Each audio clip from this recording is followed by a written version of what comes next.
The tension with China is easing. How important is this relationship? Well, of course, China is our most important economic relationship, a very major destination for our exports, coal, iron ore, and of course exports like barley, where China effectively closed the door for a couple of years. Similarly, wine, similarly, lobster.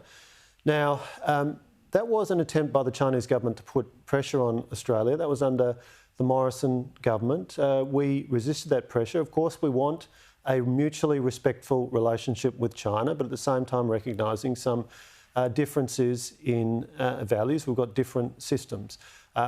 What I think is notable is that essentially the current government, the current Labor government, has broadly maintained the direction that the Morrison government was pursuing. They've maintained, for example, and we commend them for this. They have improved it a bit though, haven't they? Well, the point I make is that on the Australian side, it's been about consistency, and that's very important. So, for example, the Albanese government has maintained the AUKUS agreement, the proposal or the plan for Australia to acquire nuclear-powered submarines. Now, that arrangement was entered into by the Morrison government. The Albanese government has maintained that, and certainly we welcome that, the opposition welcomes that. But the point I make is more broadly, essentially we've seen a consistency of direction from the Australian government, even as the governing party has changed.